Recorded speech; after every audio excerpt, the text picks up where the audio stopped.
Ok, senhores, estamos de volta aqui para continuar a parte de Data Manipulation Language. Agora, pessoal, a gente vai encerrar esse assunto, concluir aí o que falta para a gente entender por completo a parte de Data Manipulation Language, ou linguagem de manipulação de dados. A gente vai ver nesse bloco, basicamente, operações com conjuntos, ou as operações que envolvem conjuntos dentro da linguagem SQL. A gente vai falar dos joins e a gente vai tratar das operações de insert, delete e update, que aí ficaram faltando até agora no nosso curso. A gente vai concluir isso nesta aula. Vamos lá, seguir em frente e falar aqui sobre esses assuntos, ok? Vem comigo.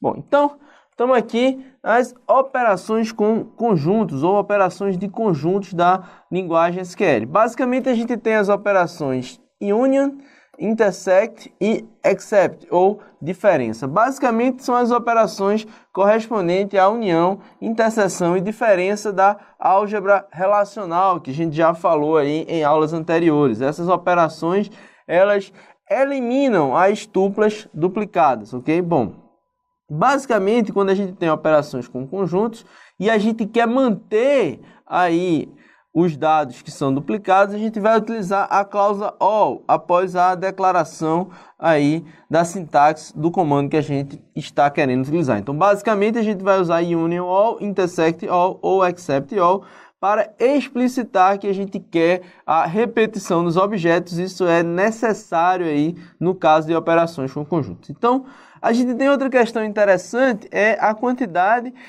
de informações ou de resultados que aparecem aí quando a gente faz essas operações. Basicamente, a gente está fazendo um tipo de contagem entre conjuntos. Então, veja, suponho que numa tupla ocorra m vezes em uma relação R e n vezes em uma relação S. Então, basicamente, o que acontece quando a gente utiliza as cláusulas union all, intersect all e except all? Vejam o que é relevante, o que vai aparecer no nosso resultado. Quando a gente utiliza o union all, é claro que a gente vai aparecer aí a quantidade de vezes que a tupla aparece na relação R, mais a quantidade de vezes que aparece na relação S. Então, basicamente, é a soma da quantidade de vezes que aparece nas duas relações. E quando eu utilizo o intersect? Bom, quando eu utilizo o intersect, eu vou ter que ter uma paridade. Então, se eu tenho aqui a relação R e a relação S, eu tenho aqui, vamos supor, 4 vezes na relação R e 3 vezes na relação S, a mesma tupla, o mesmo valor. Então, basicamente, eu tenho que fazer uma paridade. O que vai acontecer aqui é que no resultado desse meu intersect, eu vou ter esse atributo aí, ou esse valor para o determinado atributo, repetido o número de vezes mínimo que ele aparece entre a relação R e a relação S. Então, eu vou basicamente contar a quantidade de vezes que essa tupla, ou que esse atributo aparece em cada uma das relações, e eu vou pegar o valor mínimo, que é justamente onde tem uma paridade entre essas duas estruturas. Então, no caso aqui, nós teríamos 3, então é o mínimo entre 4 e 3. Vejam que o valor está consistente e correto.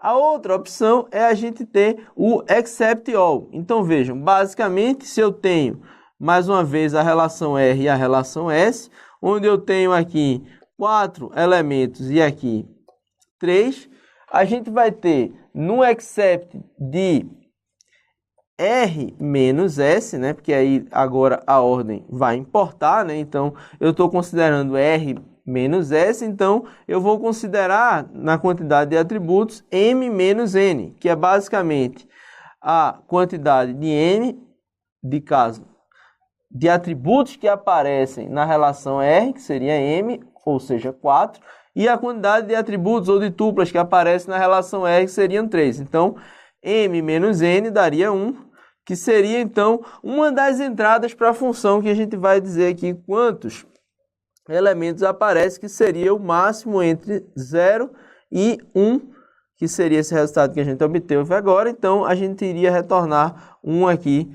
para esse nosso exemplo. Veja que o que acontece é basicamente o seguinte: se eu tenho 10 de um lado e mais do que 10 do outro lado, então vamos supor, eu teria 10 aqui e 20 do lado de cá, 10 menos 20 seria menos 10. Então, eu vou ter aí o máximo entre 0 e menos 10, justamente para evitar os valores negativos. Então, vejam aí que a gente vai ter aí 0 elementos nessa subtração, quando eu subtraio R de S, ou isso, quando eu subtraio S de R, e basicamente, então, a gente vai ter um resultado negativo, neste caso do exemplo de 10 e 20, e basicamente, então, a gente vai retornar nesta operação de except all, no caso, o zero, porque a gente não vai retornar aí tuplas negativas, isso não faz sentido dentro do nosso contexto, ok? Bom, vamos continuar aqui e falar ou mostrar alguns exemplos, né? Encontre todos os clientes que possuam empréstimo em uma conta ou ambos. Então, basicamente, você vai fazer um union entre a relação cliente, que seria depositante, e a relação onde os clientes seriam devedor, e aí você vai ter todos os clientes que tenham um empréstimo, uma conta ou ambos, ok?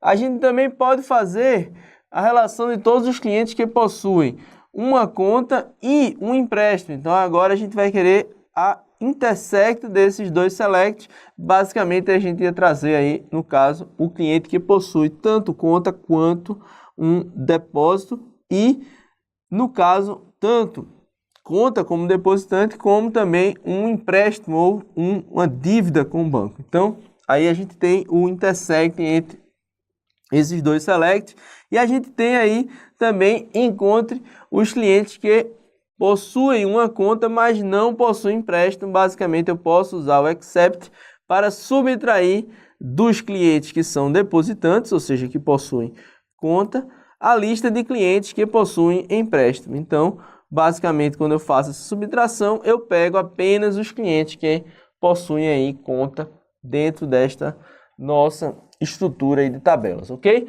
Bom, então isso é o que a gente tem para falar sobre operações de conjuntos, e agora a gente vai cair aqui numa das partes mais interessantes do assunto de DML, ou basicamente até do assunto de SQL, ok? A gente tem aqui uma descrição do que seria as operações de join ou de junção, e depois a gente vai mostrar como cada uma delas funciona. Vejam lá, operações de junção tomam duas relações e retornam como resultado uma outra relação. Ok, ela é uma operação binária, a gente já viu isso desde que a gente falou de álgebra relacional. As operações de junção são normalmente usadas na cláusula from, então elas geralmente aparecem aí como uma operação que vai fazer uma junção ou uma composição entre diferentes relações, de forma a gente poder fazer a nossa consulta no escopo correto de atributos que a gente deseja, ok? E a gente tem duas características importantes sobre a junção. A gente tem as condições de junção, que basicamente define quais tuplas das duas relações apresentam correspondência e quais os atributos serão apresentados no resultado da junção. E a gente tem os tipos de junção, que basicamente definem como as tuplas em cada relação que não possuem nenhuma correspondência baseada na condição de junção devem se comportar, ou elas devem se comportar com as tuplas da outra relação devem ser tratadas. Então vejam, basicamente o que a gente está dizendo aqui é que o tipo de junção vai verificar o que deve acontecer quando nós temos ou não temos correspondência entre os atributos de junção nas duas relações. E basicamente a condição de junção vai definir quais as tuplas das duas relações devem ser apresentadas. Ela vai mostrar quais são os atributos que serão utilizados aí na condição de junção. Vamos mostrar isso aqui como exemplo, certo? Então nós temos aqui os tipos de junção e as condições de junção. Então vejam, vamos começar aqui pelas condições de junção que estão aqui do nosso lado direito.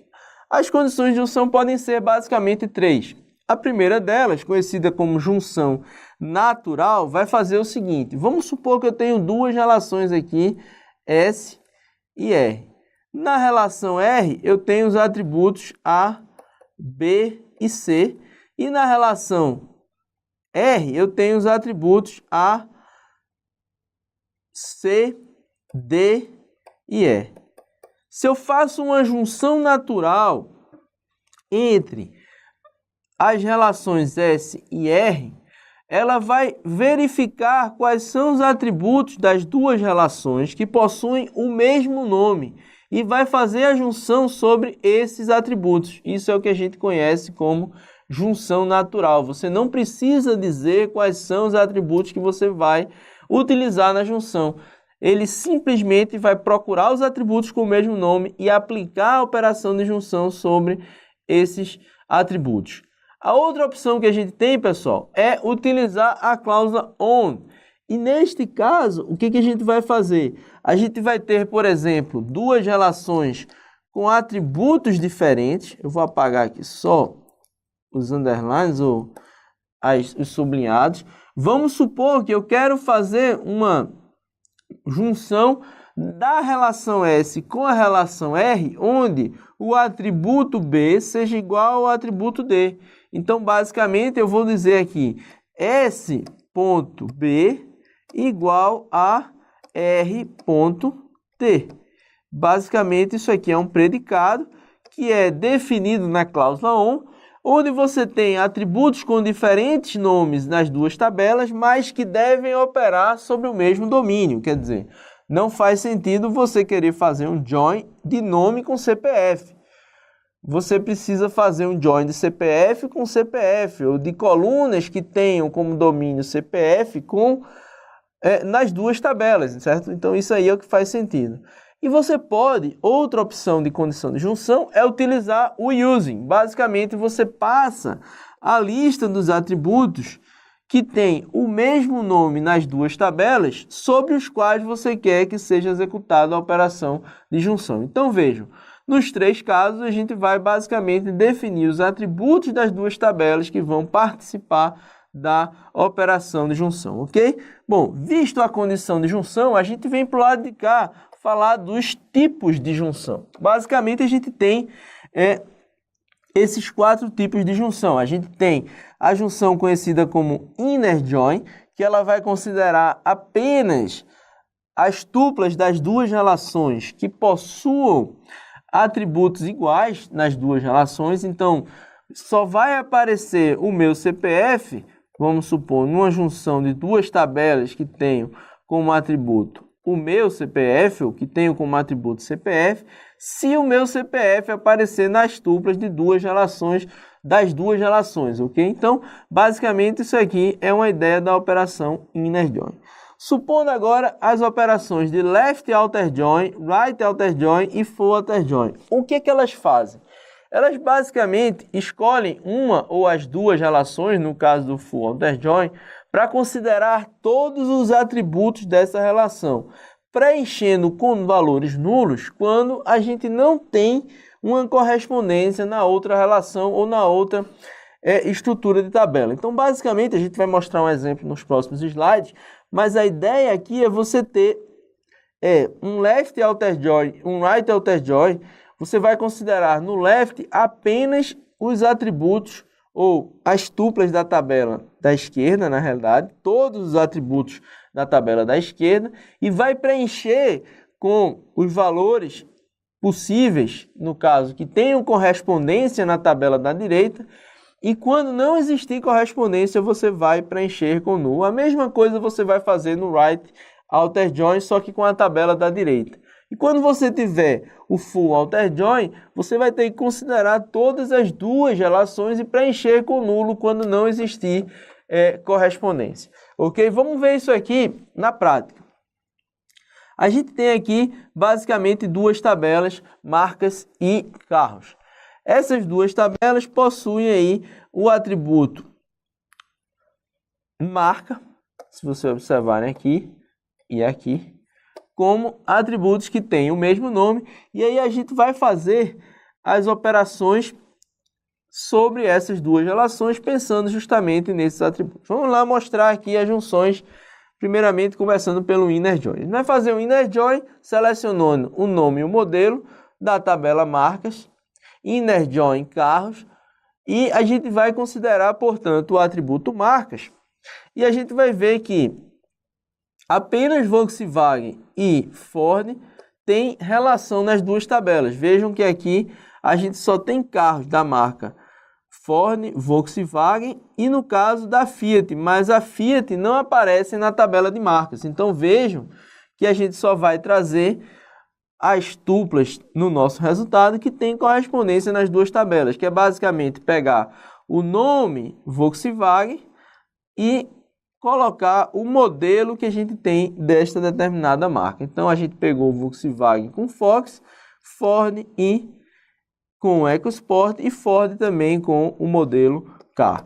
Então vejam que a gente tem aí o inner join, as tuplas que não têm correspondência, elas simplesmente não aparecem no nosso resultado final. No left outer join, eu vou partir da tabela de marcas e pegar todas as tuplas da tabela de marca. Vejam lá, a gente tem Volkswagen, Ford e General Electric. Então, toda vez que eu tiver uma correspondência na tabela de carros, eu vou preencher aqui. Então, vejam que eu coloquei Fox, EcoSport e K, que seria justamente o que apareceu no nosso inner join.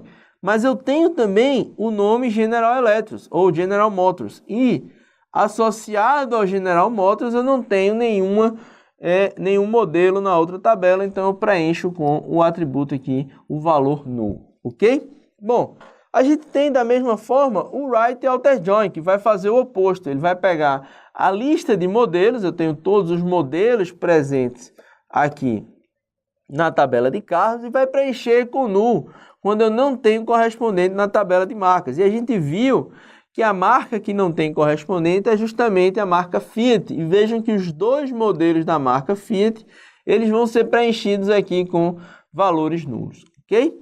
Para completar, a gente tem o Full Outer Join, que vai aparecer aqui tanto os modelos na Fiat com o nome de marca null, quanto o nome de marca General Electric sem nenhum modelo associado, então aparece aí o atributo nulo, ok?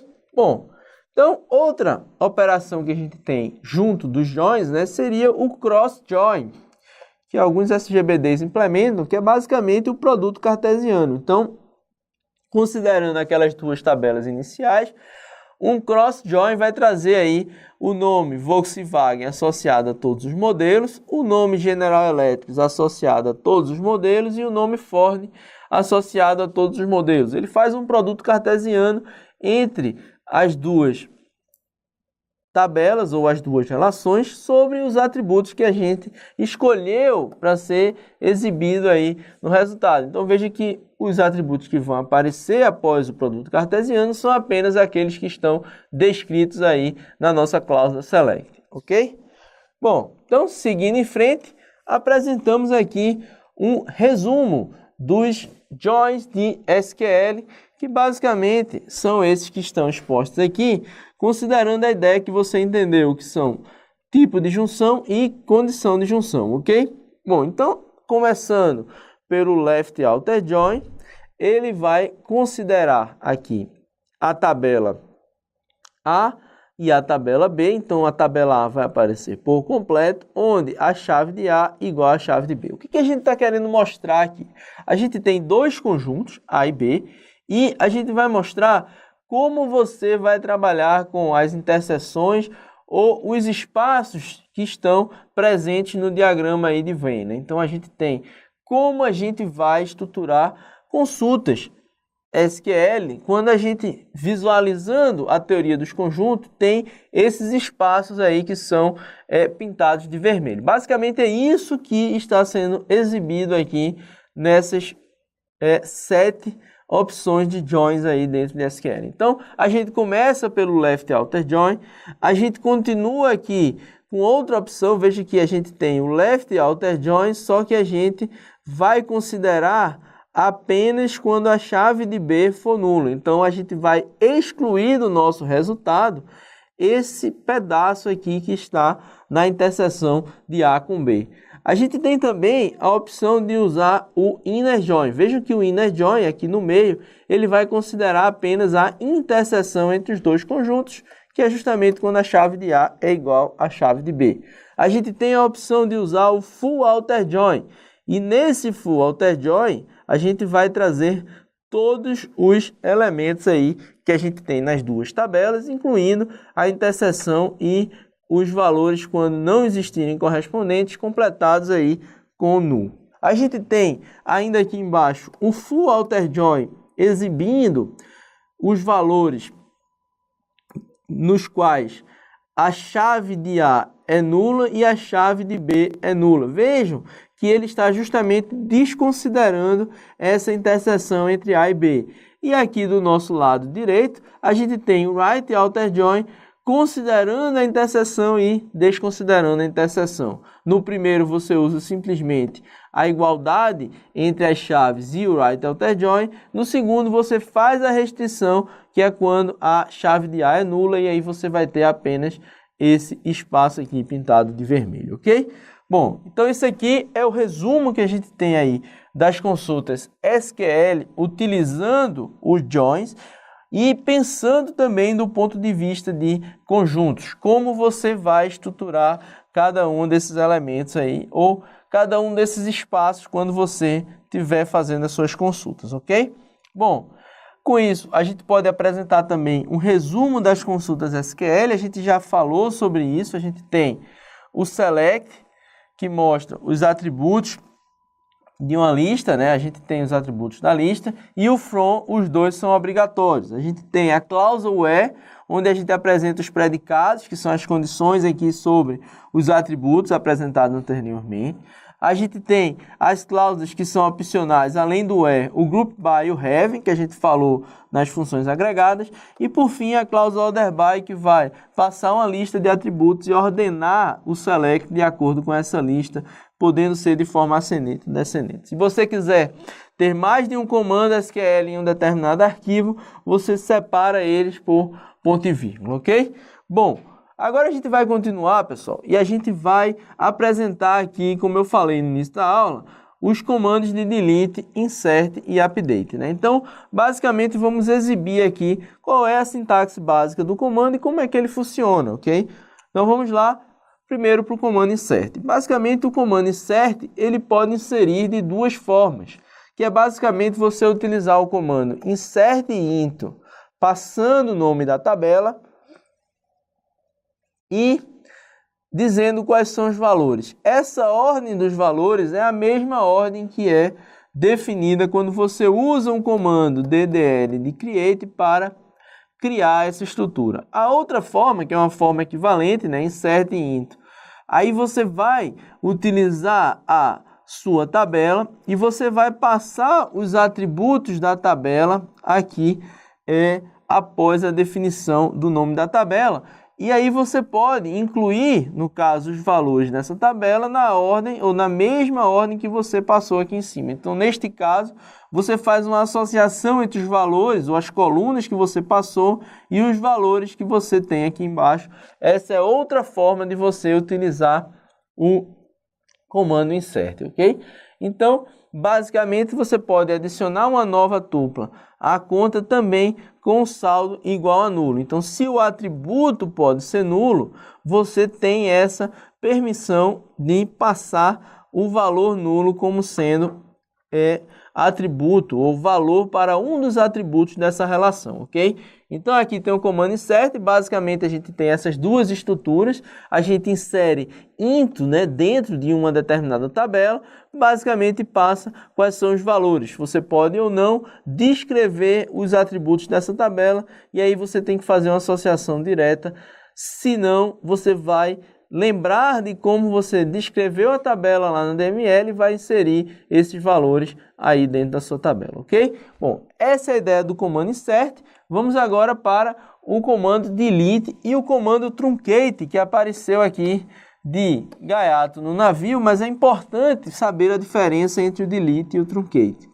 Veja que o delete ele é considerado uma instrução DML clássica, né? A gente sabe que é uma Data Manipulation Language. Ela deleta as linhas de uma tabela, basicamente com essa estrutura, delete from. E aqui você passa a tabela, Se você quiser, você pode descrever um alias para ela, onde a condição ou uma search condition ela é definida, ou um predicado aqui. Você vai dizer, por exemplo, delete todos os funcionários cujo salário seja maior do que 10 mil. Você quer excluir todos os caras que ganham muito dinheiro da sua empresa, executa isso aí na base de dados. Então, exclua todos os registros de contas da agência da Ceilândia. Então, você vai lá, delete from conta, onde o nome da agência é igual a Ceilândia e você apaga todos os registros da tabela conta com o nome da agência que é restringido por esse predicado aqui. A outra opção de usar uma instrução para apagar registros é utilizar a instrução truncate, que a maioria das pessoas considera ela uma DDL. Por que uma DDL? Pessoal, uma das diferenças básicas, se vocês forem consultar literatura especializada, entre uma DDL e uma DML, para colocar truncate como uma DML, é que o truncate não admite um rollback, ou seja, ele não guarda log. Por isso que ele é muito mais rápido do que o delete. Então, basicamente, a ideia aqui é apresentar os dois como comandos de deleção. O truncate, para a maioria dos autores de banco de dados, ele é considerado uma DDL, ou seja, uma parte da linguagem de definição de dados que a gente já viu anteriormente, ok?